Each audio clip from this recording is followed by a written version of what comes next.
Vous voyez ce qui se passe ici, tout près de chez nous. Pourquoi ce silence?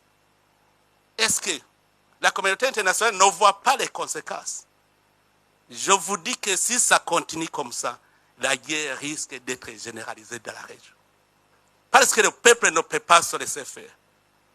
Si le Rwanda continue à faire des conquêtes dans le territoire et dans notre pays, je sais qu'il va arriver même au Burundi.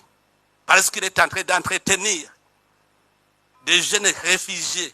Il les arme. Maintenant, il est en train de les aguerrir dans la guerre du Congo. Un jour, il veut venir au Burundi. Nous n'allons pas accepter, la guerre sera généralisée. Ici, il faut qu'on se dise la vérité. Il faut qu'on se dise la vérité.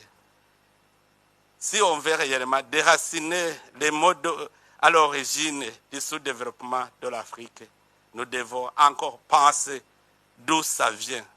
Pourquoi les pays africains, qui pourtant ont le potentiel économique important, sont emplois pour des guerres et du terrorisme avec la complicité de certains pays occidentaux? Vous voyez ce qui se passe ici, tout près de chez nous.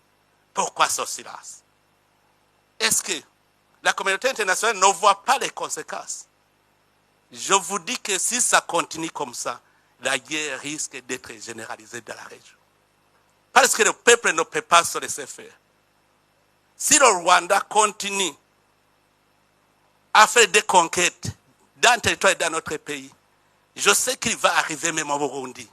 Parce qu'il est en train d'entretenir des jeunes réfugiés. Il les arme. Maintenant, il est en train de les aguerrir dans la guerre du Congo.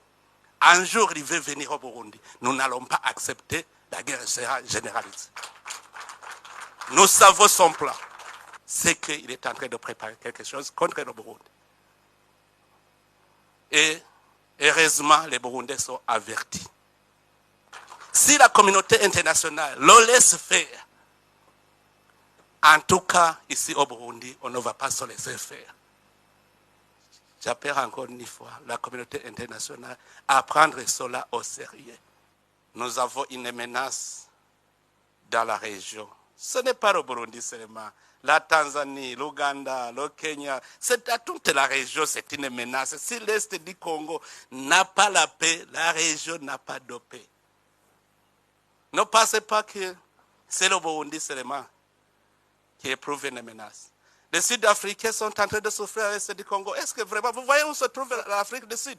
Mais l'insécurité à l'Est du Congo a des conséquences sur l'Afrique du Sud. N'est-ce pas, monsieur l'ambassadeur? Donc, au point de vue sécuritaire, seulement nous avons cette menace à l'Est du Congo. Si vous laissez les choses se détériorer comme ils sont, sachez très bien que les conséquences seront néfastes. Et chaque pays va se débrouiller lui-même. Mais vraiment, moi, j'ai un plan que j'avais proposé à la région. Je sais que si ce plan était respecté, on serait en paix.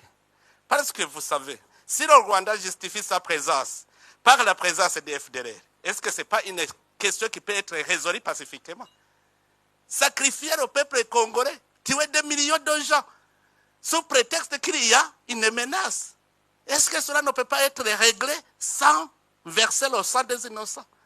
Je sais que la RDC et le Rwanda peuvent s'entendre très bien sur la gestion de ce mouvement. Moi-même, je disais qu'il faut une coalition internationale de lutte contre les groupes armés étrangers à l'est de la RDC. Comme ça, ça va garantir le Rwanda et ça va aussi permettre au Congo d'entamer le processus de paix. Qu'est-ce qui manque? Qu'est-ce qui manque? C'est parce qu'il y a complicité. Sinon, si tous nous sommes d'accord de nous mettre ensemble pour combattre tout groupe armé étranger à l'est de la RDC, ça sera fini parce que ça va garantir le Rwanda. Ça va aussi permettre au Congo d'organiser son pays pacifiquement. Ça, c'est un. Si on parle de M23, moi, j'avais essayé de me mettre en contact avec les responsables du M23. Je leur ai dit, si réellement vous n'êtes pas des Rwandais, pourquoi vous n'acceptez pas de déposer les armes et emprunter le chemin de la paix?